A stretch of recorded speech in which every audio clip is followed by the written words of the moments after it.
Okay. Then so we're in Genesis 1. We've done through 12, 13. Okay, I went through day three because I think that's where Cindy stopped. She had gone through day three. And then my Yes. next section is going to start day four. And then how far does it go? It'll go into day five, then day six. So at the heading there, it is 14 through. Um, Day four will be 14 through 19. Okay, so let's just do Day that. five will be 20 through 23. That I'm trying matches to get, John. I'm sorry. That matches what John does. Do you want to try to go through 23 today? Do you think we can make it all the way through, or are they windy? Doubt it. Actually, I think John's a little bit more windy than Worsby is this Okay, let's do seems It's that like. first not, section, 14 through. day four is 14 through 19. All right, let's just Yeah. take that section and then try to get through all three if we can, and then we can move on to the next section. How's that sound?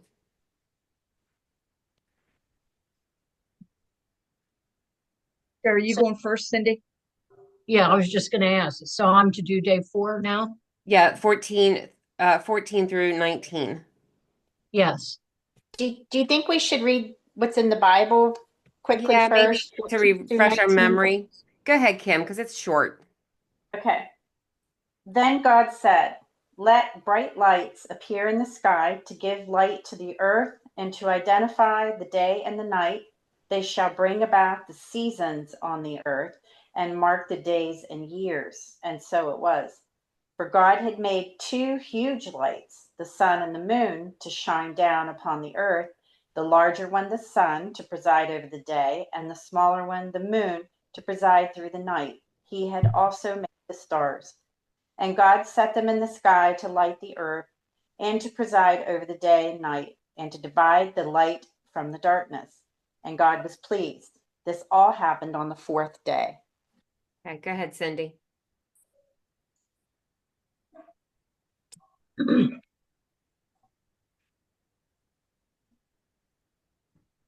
For 3 days, there had been light in the day as though there was a sun, and lesser light at night as though there were the moon and stars. God could have left it that way, but he did not. He created the light, sun, moon, and stars, not for light, but to serve as markers for signs, seasons, days, and years. From now on, there would be light bearing bodies that would perpetually shine on the earth at the proper intervals and seasons. What had been a disembodied blanket of diffused supernatural light was superseded by a universe full of light bearing bodies. The alternation between day and night continued, but now heavenly bodies provided the varying degrees of light. The entire panoply of heaven was complete and fully functioning on the day God made it.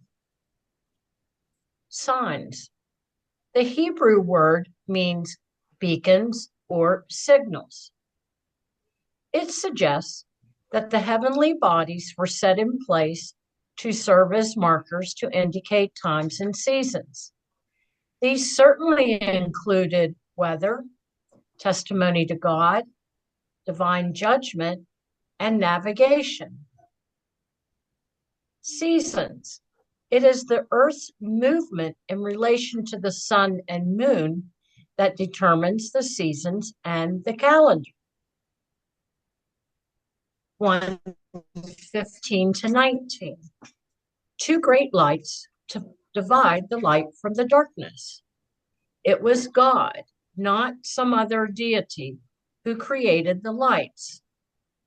Israel had originally come from Mesopotamia, where the celestial bodies were worshipped, and more recently from Egypt, where the sun was worshiped as a primary deity.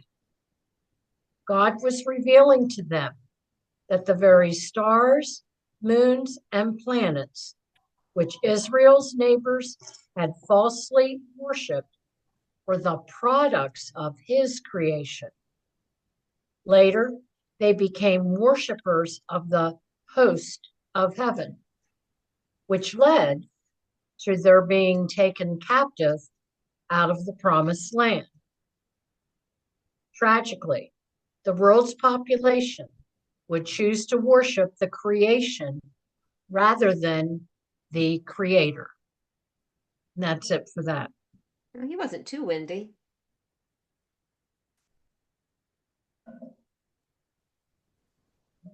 All right, Kathy, whenever you're ready. Okay. God has now created 3 special spaces, the land, the seas, and the expanse of the sky. During the next 3 creative days, he will fill these spaces. Day 4, 14 to 19.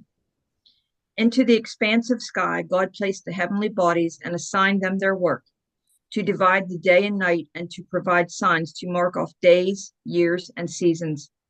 Light had already appeared on the first day, but now it was concentrated in these heavenly bodies. Because of their religious observances, the Jews needed to know the times and the seasons when the Sabbath arrived and ended, when it was a new month, and when it was time to celebrate their annual feast. Before the invention of the clock and the compass, the activities of human life were closely linked to nature's cycles, and navigators depended on the stars to direct them. Israel would need the help of the heavenly bodies to direct their activities, and God would occasionally use signs in the heavens to speak to his people on earth. Israel was commanded not to imitate their pagan neighbors by worshiping the heavenly bodies. They were to worship the true God who created the heavenly host, the army of heaven that did his bidding. However, the Jews didn't obey God's commandments and suffered greatly for their sins. The ancient peoples were fascinated by the moon and stars and the movements of the sun and planets, and it was but a short step from admiration to worship. If the stars should appear one night in 1,000 years, wrote Ralph Waldo Emerson, how would men believe and adore and preserve for many generations the remembrance of the city of God which they had been shown? That's it. Oh, wow. Okay. Mine is very short. Tony Evans, 14 through 19. Day 4 confuses many. Here, God creates the lights in the expanse of the sky, the sun and moon and stars. But just a few verses earlier, on day 1, God had created light and darkness. So what was emanating light for the first 3 days? God himself. And he refers back to Revelation 22:5, which we talked about yesterday. On day 4, God handed over the responsibility to a group of celestial representatives. Oh, I like the way he worded that. So that they would provide light on the earth and serve as signs for seasons and for days and years. This too he declared good. Anybody else have anything they want to add from their commentaries or Bible to that section? There was a note in here, you know how to have like little footnotes. And I was just reading the one, and it says, people who depend on their astrological charts for guidance are following ancient pagan customs that are useless. There's no evidence that the position of the heavenly bodies has any influence on human life on earth. The Bible condemns all human attempts to foresee or control the future. The statement that the sun and moon rule over the day and night, respectively, doesn't mean that they exert special influence on the affairs of people, but that day and night are their spheres of operation. According to the rotation of the earth, its orbit around the sun, and the moon's orbit around the earth, the sun and moon govern how much light there will be on earth.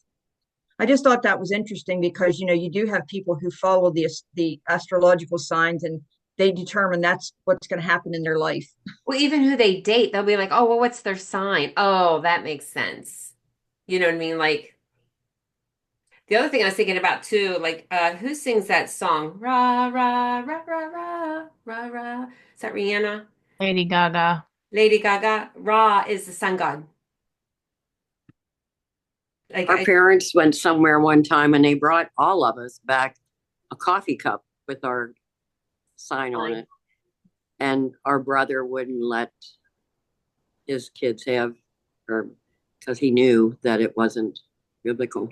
But Yeah. mom and dad never, delved into it that far to know it's that like if you don't know, then it's kind of like this innocent, it's Yeah. like the Enneagram. Like a lot of people are into the Enneagram, and like if you don't know, just like when Well, I I did used yoga, I didn't know when I was doing yoga what was happening in yoga. Now I know, I have that knowledge. I have to make a choice to not do it. But go ahead, Kathy.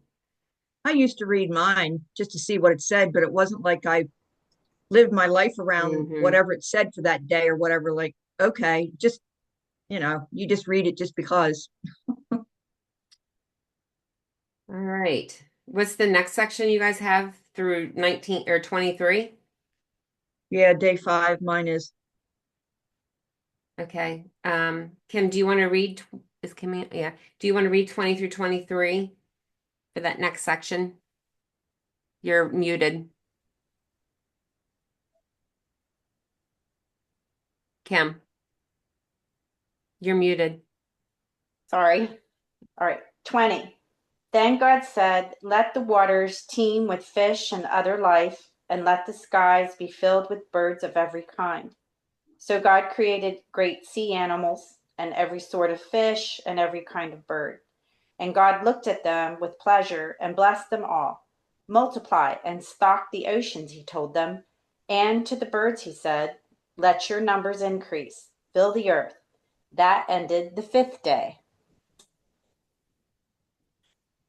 All right, Cindy.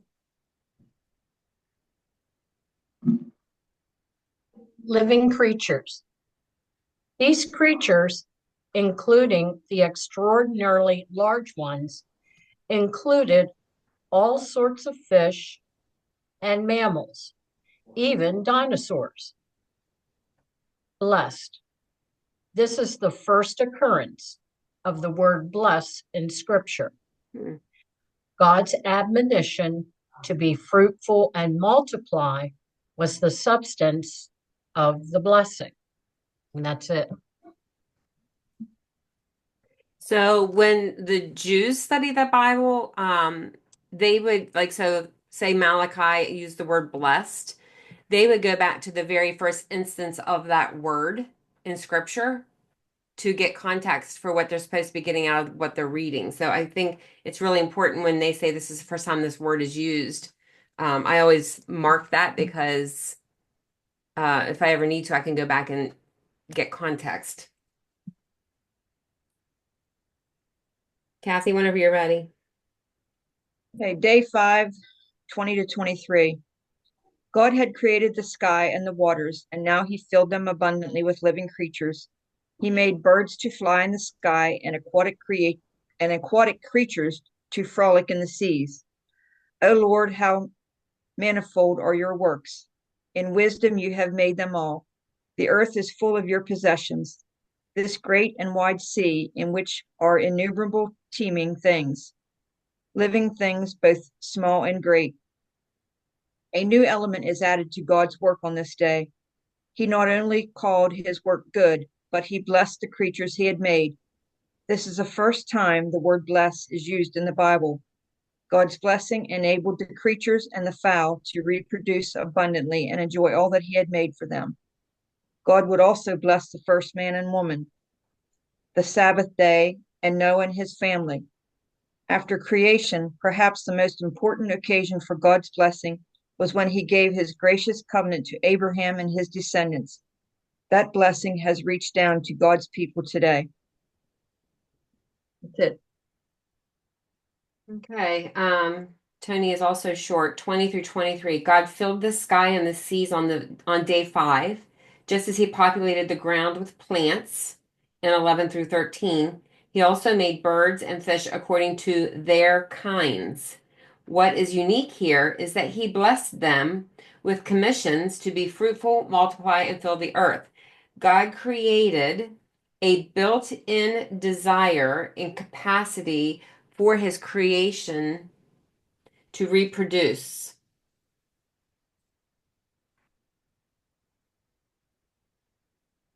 Any thoughts?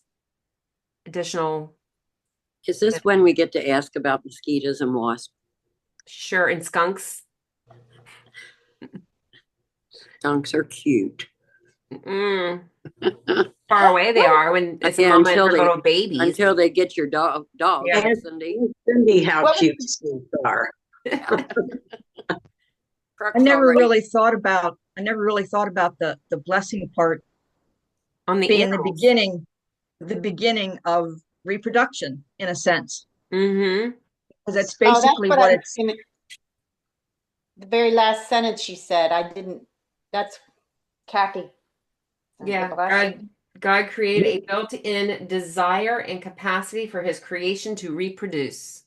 He didn't bless the sun, the moon, and the stars, but he blessed the living things.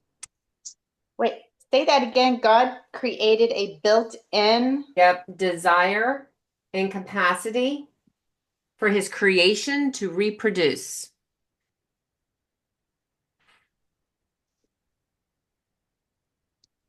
which now they try to stifle. Or apply worldly means. Keyword desire. Well, a built-in desire in the Cap- in his creation, like He That- created a built-in desire and capacity for his creation to Okay. reproduce. okay. If you look at the blood molecule of a plant and the human blood, they look exactly the same. Let me draw one. Hey, can I just say that this statement is quite contrary to a movement of our current day Mm-hmm. because it makes it impossible. Mm-hmm. Do you know what I'm Mm-hmm. since we're recording Yeah. with the whole trying to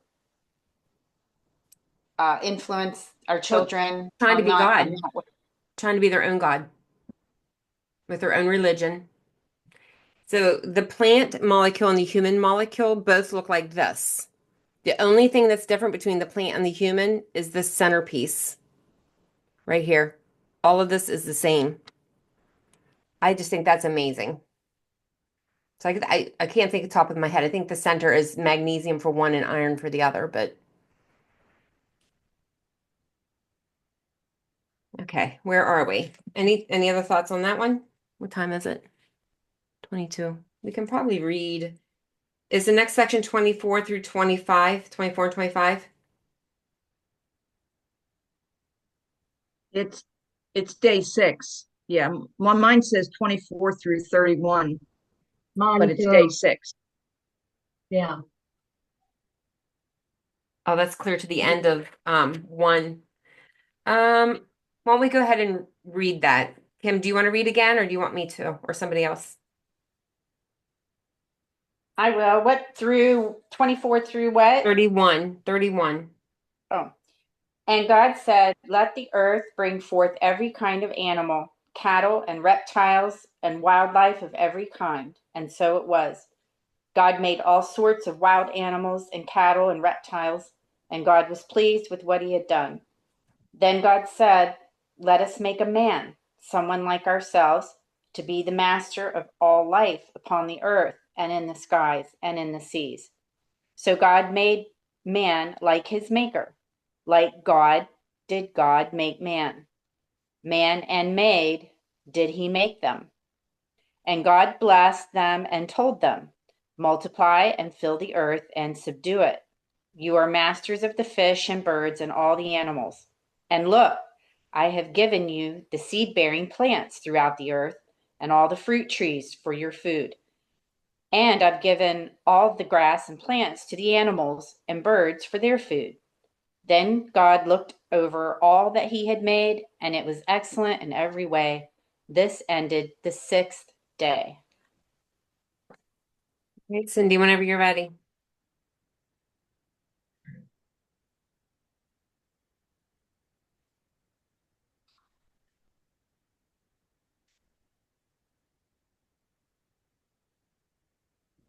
Cattle, beast. This probably represents all kinds of large four-legged animals. The Hebrew word translated cattle speaks of livestock and animals that can be domesticated. Sheep, goats, and oxen would no doubt be included. All are known primarily for their uses to humanity. Beast of the earth. Different from and larger than the clan of cattle, this would include dinosaurs like behemoth. Us, our. This is the first clear indication of the Trinity of God. The very name of God, Elohim, is a plural form of El. The plural pronouns introduce a plurality of relationships in the Godhead.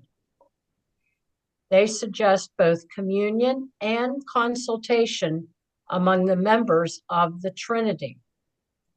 They also signify perfect agreement and clear purpose. Man, the crowning point of creation, a living human, was made in God's image to rule creation. Our image, likeness. This speaks of the creation of Adam in terms that are uniquely personal. It establishes a personal relationship between God and man that does not exist with any other aspect of creation. It is the very thing that makes humanity different from every other created animal. It explains why the Bible places so much stress on God's hands-on creation of Adam. He fashioned this creature in a special way to bear the stamp of his own likeness. It suggests that God was, in essence, the pattern for the personhood of man. The image of God is personhood, and personhood can function only in the context of relationships. Man's capacity for intimate personal relationships needed fulfillment. Most important, man was designed to have a personal relationship with God. It is impossible to divorce this truth from the fact that man is an ethical creature.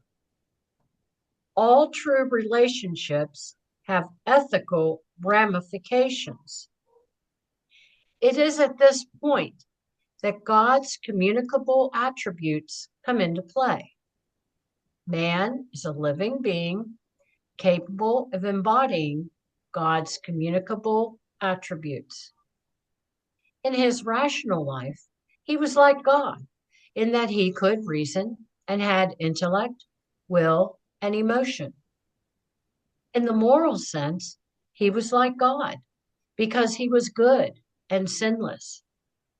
However, it did not bestow deity upon man. Have dominion, subdue. This defined man's unique relation to creation. That is, man was God's representative in ruling over the creation. The command to rule separated him from the rest of living creation and defined his relationship as above the rest of creation. 127, male and female. While these two persons equally shared God's image and together exercised dominion over creation, they were by divine design physically diverse in order to accomplish God's mandate to multiply. That is, neither one could reproduce offspring without the other. That's interesting Mm, with today. hmm 128, blessed. This second blessing involved reproduction and dominion. Be fruitful and multiply. Fill the earth and subdue it. God, having just created the universe, created his representative, dominion, and representation. Man would fill the earth and oversee its operation.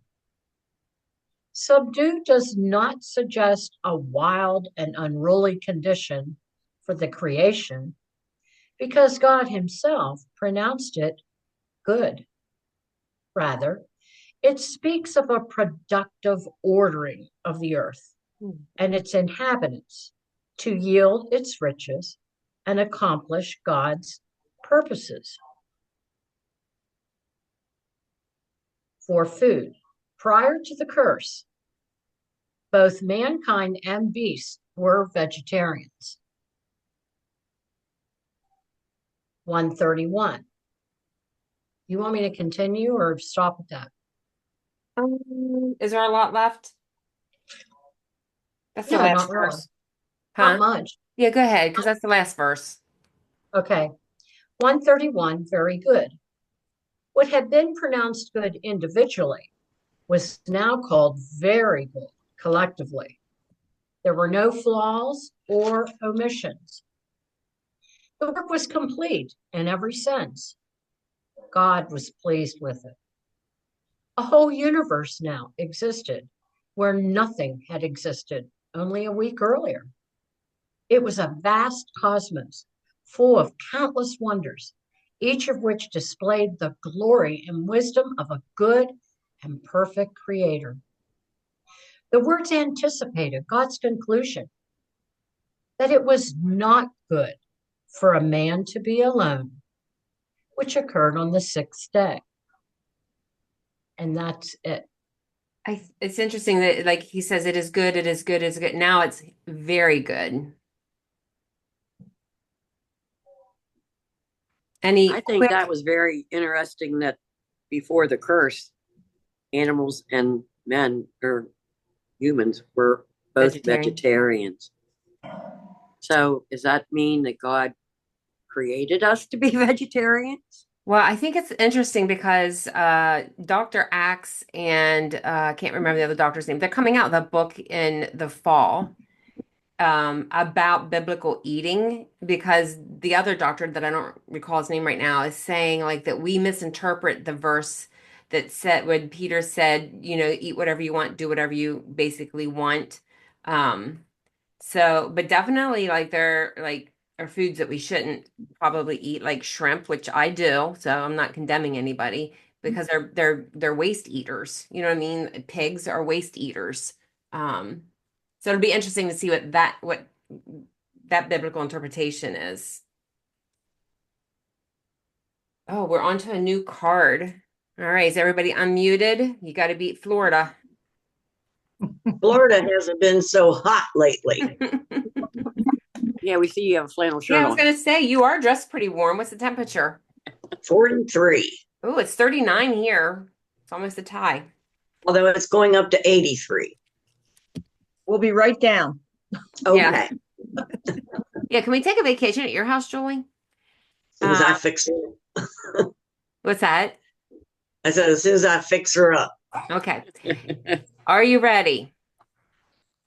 Who was the first king of the 10 tribes of Israel? Pay attention to the wording. Who was the first king of the 10 tribes of Israel?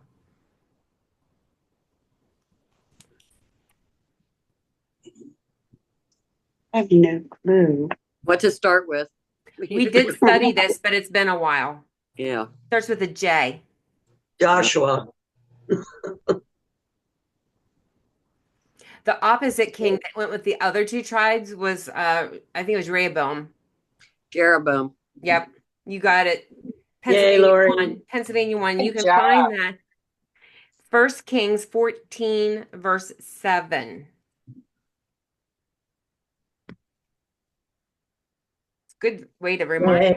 They- Go ahead. Can What? you Lori, What?